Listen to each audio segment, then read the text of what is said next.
Olá, quinto ano, tudo bem com vocês? Hoje, na nossa aula de arte, nós vamos falar sobre as formas geométricas. Nós temos estudado sobre os principais elementos que compõem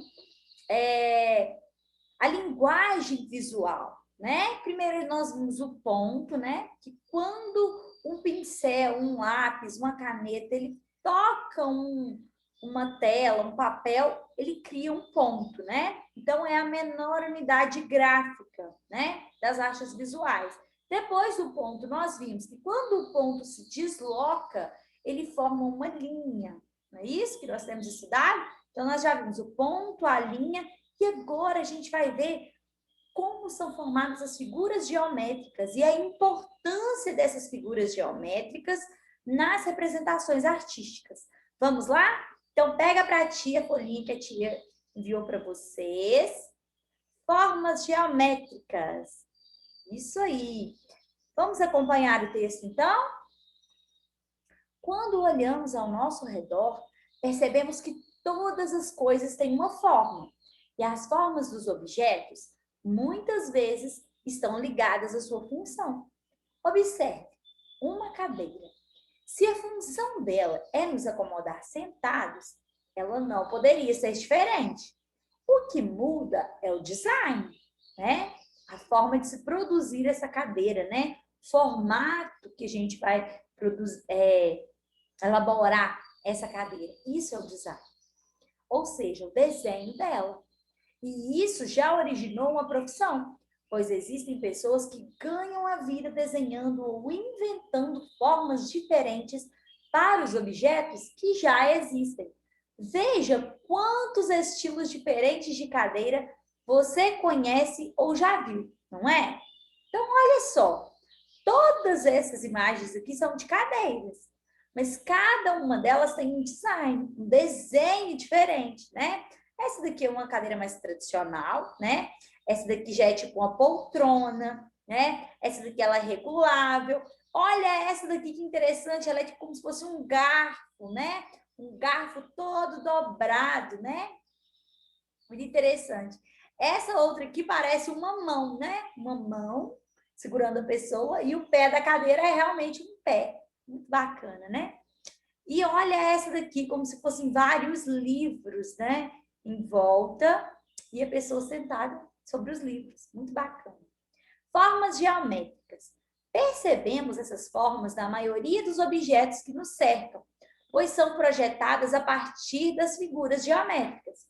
Por exemplo, uma lata de ervilha tem a forma de cilindro, ou ainda a forma de um retângulo. Depende do ponto de vista, né? Se você olhar para ela bem de frente, ela vai parecer com um retângulo. Mas se você olhar para ela com uma visão meio oblíqua, né? Uma visão de cima e de lado, você vai ter essa visão cilíndrica dela aqui, né? Olha que interessante. A construção de um desenho figurativo parte da noção de juntar formas, ou seja, criar a estrutura, a base do desenho. Como, por exemplo, ao desenhar uma pessoa. Primeiro, você cria um círculo ou uma fórmula oval para criar uma cabeça. Depois, um retângulo para criar o tronco. E assim vai juntando formas diversas que darão a ideia estrutural do esboço desse desenho. Olha, então, como que deve ser feito esses desenhos. Olha que interessante, pessoal. Veja como desenhar com formas. Aí aqui está mostrando um passo a passo. Olha o barco criado em 4 etapas, né? Colocou o retângulo aqui deitadinho, né? Depois mais um retângulo em pé, depois um círculo, e aí foi acrescentando as formas, né? No final, olha como que ficou, né? Depois você vai moldando essas formas aí, né? Elas não precisam ficar exatamente como elas eram, mas elas servem para dar uma estrutura, como se elas fossem a base do seu desenho. Olha essa próxima aqui, o carro de corrida criado em 4 etapas. Olha aqui como que é simples, né? No começo, não dá nem para imaginar que vai virar um carro de corrida no final. E olha que interessante, já como vai acrescentando, né? E recortando e tirando, né? Algumas partes, olha o resultado fantástico no final, olha que bacana. E essa máscara, né? A máscara, ai, de um personagem que eu não sei qual é o nome desse personagem, desculpa. Criado em 4 etapas. Olha que legal também, ó. Um quadrado e um círculo. Depois eles acrescentaram um triângulo aqui, né? Foram afunilando aqui também. Olha que interessante. Até formar o rosto. Olha só que bacana. Bem direitinho. E observem que fica igual, fica simétrico. Um lado fica igualzinho ao outro, não fica torto, aqueles desenhos tortos, estranhos, né? Muito bacana. Então, agora vamos para a segunda página. Você sabia? Existiu um movimento artístico ocorrido no século XX na França que se chamava cubismo.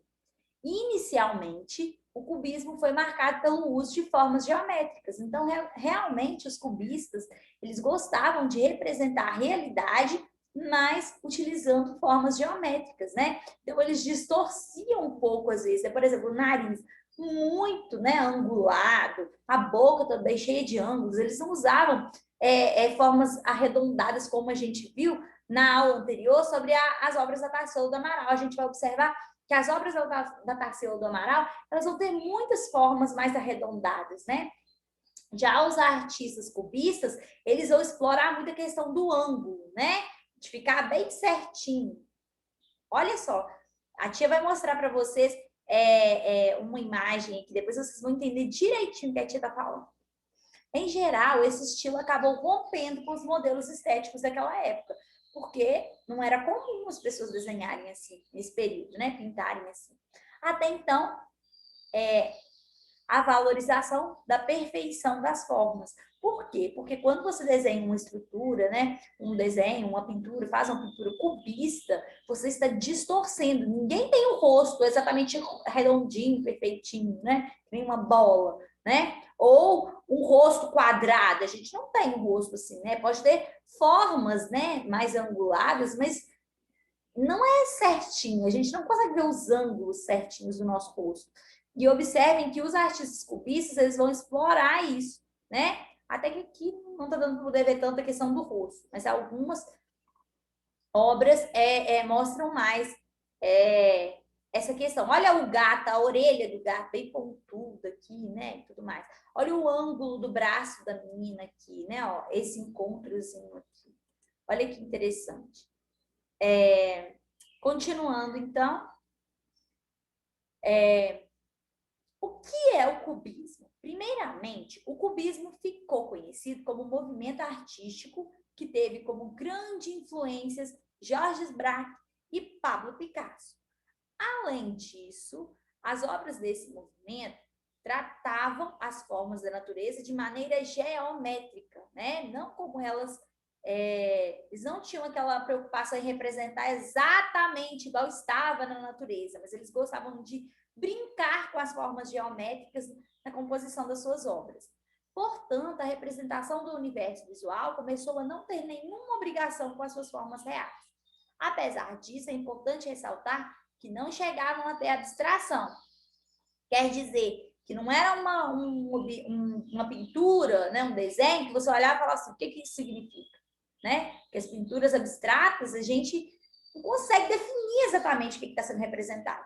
Não, as pinturas cubistas, você consegue identificar. Você vê que tem formas distorcidas, mas você consegue ver, por exemplo, essa obra aqui, você consegue ver os rostos das pessoas, né? A cabeça de um boi. Por mais que tenham algumas formas meio distorcidas, a gente consegue entender e visualizar realmente a imagem daquilo que foi representado, tá bom? Sendo, então, reconhecíveis, porque as imagens até então representadas permaneciam ainda assim figurativas, sendo então reconhecíveis.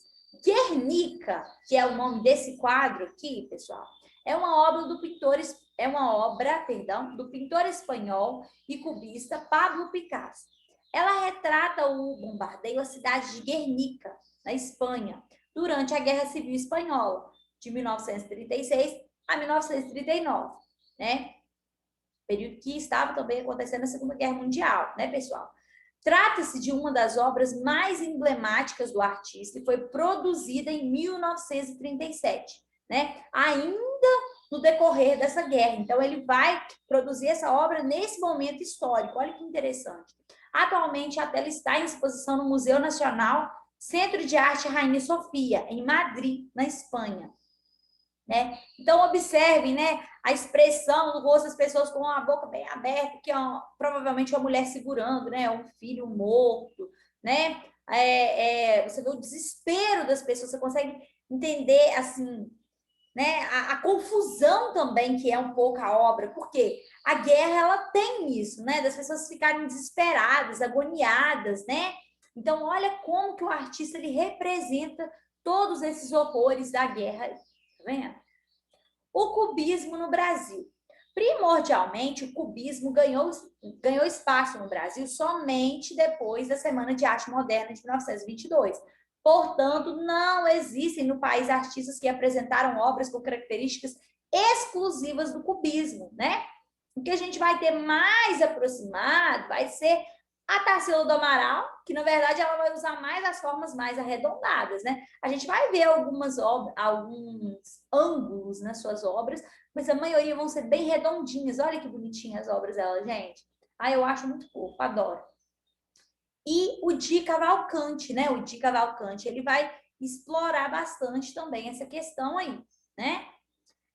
Além disso, vários artistas brasileiros receberam grandes influências, mas apenas mostrando características mescladas, né, misturadas do cubismo com outras expressões artísticas em suas obras. Ademais, ainda assim, houveram artistas mais reconhecidos que fizeram essa mescla em seus trabalhos, né? Podemos citar Tarsila do Amaral, Anita Malfatti, Rego Monteiro e Di Cavalcanti. Então, no Brasil vai ter esse movimento cubista do jeito que aconteceu na Europa?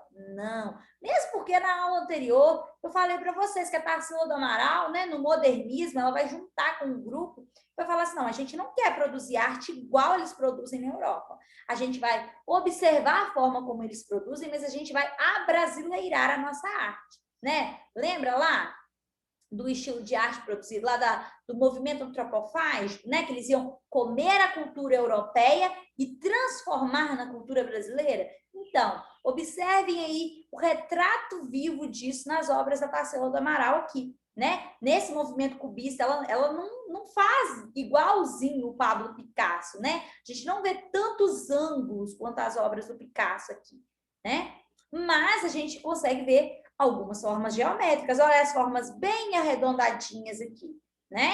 As formas cilíndricas, né? Olha aqui esse poste aqui também, olha que legal, tá vendo?